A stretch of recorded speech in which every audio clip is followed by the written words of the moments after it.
On a daily basis, I'm having to tell buyers we are not in a bubble. I want to hear it from your mouth. Why are we in a bubble or not a bubble? We're not in a bubble.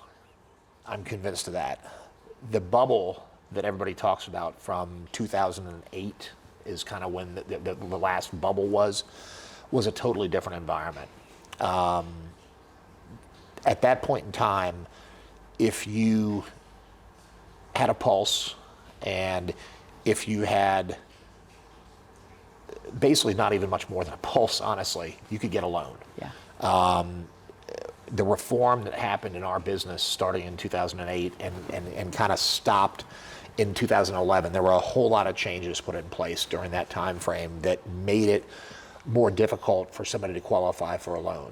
And so when you look at mortgage delinquency ratios right now, they're as low as they have been in many, many years. I don't know what the exact numbers are, but I can tell you that every time I see a stat on it in the last 5 years, it's like they're at all-time lows, they're all-time lows, they're all-time lows over and over and over again. And part of it, a lot of it is the fact that the standards that we as lenders have now are way different and a lot more stringent for on people. So you hear about the bubble in the context of, part of what caused the bubble before was that there were a whole lot of buyers who had received loans that should have never received them, right? And so when the economy had challenges, they weren't able to make mortgage payments. Or when they signed themselves up for an adjustable rate loan and the rates did go up, they weren't able to support the payments. There was a lot of lack of disclosure that was done.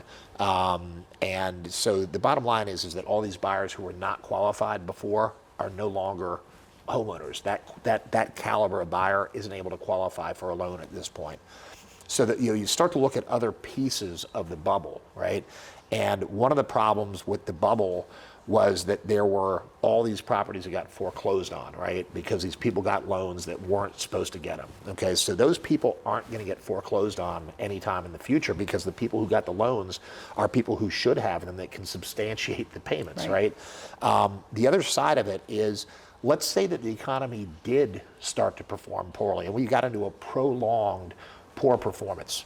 Somebody who bought a house last year, call it 3 years ago, for $400,000. That house is worth $550. How much now? $600? Yep. I don't know. But are they going to let the property go to foreclosure, or are they going to turn around and sell it and then pull their equity back out of it? Of course, they're going to sell it.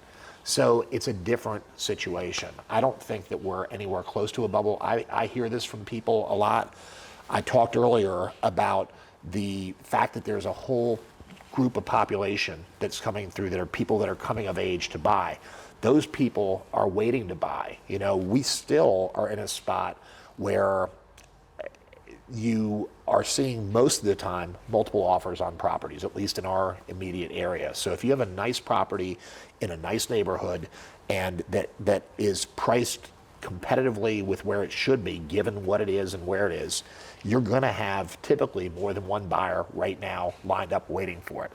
We're not seeing quite the same as what we saw back earlier in the spring and sometimes last year where you have 30 buyers, okay?